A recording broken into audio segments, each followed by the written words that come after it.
আমরা জোহরের ওয়াক্ত আমরা কিভাবে পেয়েছি সেই বিষয় নিয়ে আজকে আলোচনা করব। সুন্দরভাবে আপনারা শুনবেন।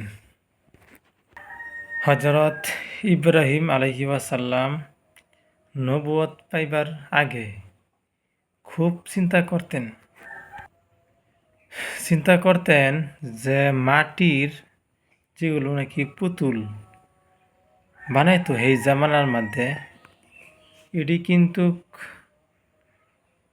হযরত ইব্রাহিম আলাইহিস সালামের আমলে বেশি করে বানাইতো আর কি।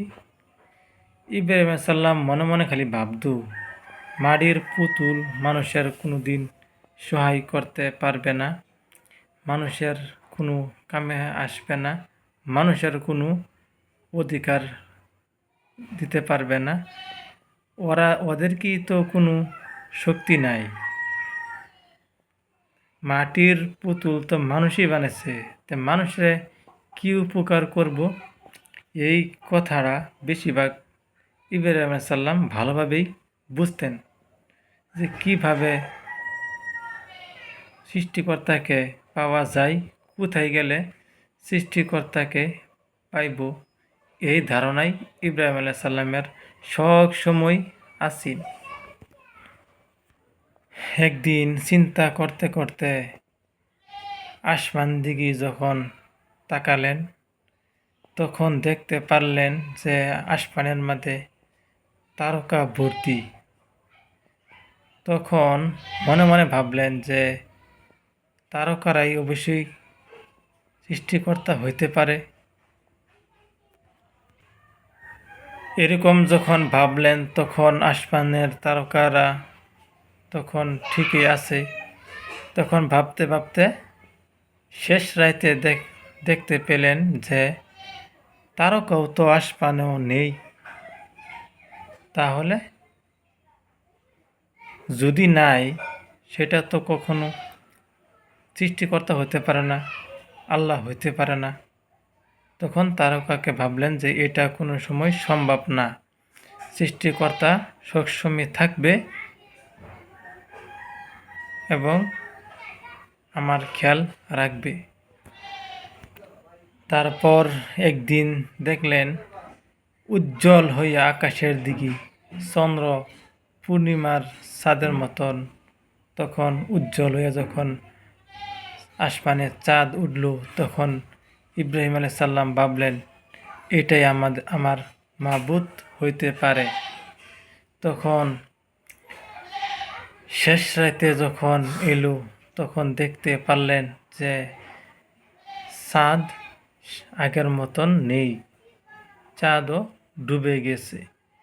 সেটা কখনো মাবুদ হইতে পারে না।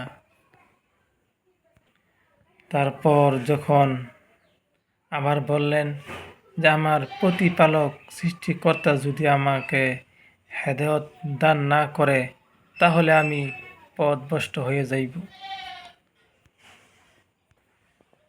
তারপরে যখন সকাল হইল, দেখতে পেল যে সূর্য পূব দিক থেকে উদয় হইতেছে। তখন আবার ভাবতে লাগলো, আমার প্রতিপালক বুধ এইটাই হবে।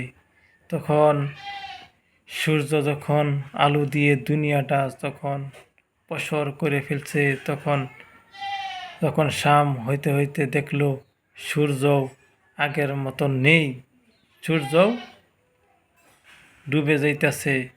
তখন আবার মনে মনে ভাবলো, সূর্যও আমার প্রতিপালক হইতে পারে না, যাকে ভালোবাসা দিব সে যদি নাই থাকে, তে কার সঙ্গে ভালোবাসা দিব। তখন মনে মনে চিন্তা করতে থাকলেন।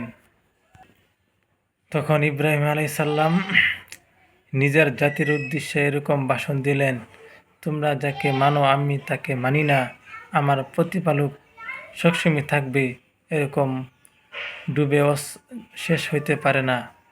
তোমরা যাকে ভালোবাসো আমি তাকে ভালোবাসি না, আমি আমার প্রতিপালককে আমি খুঁজে বের করবই। তখন ইব্রাহিম আলাইহিস সালাম বলতে লাগলো, ইন্নী ওয়াজ্জাহতু ওয়াজহিয়া লিল্লাযী ফাতারাস সামাওয়াতি ওয়াল আরদা হানিফাও ওয়া মা আনা মিনাল মুশরিকিন।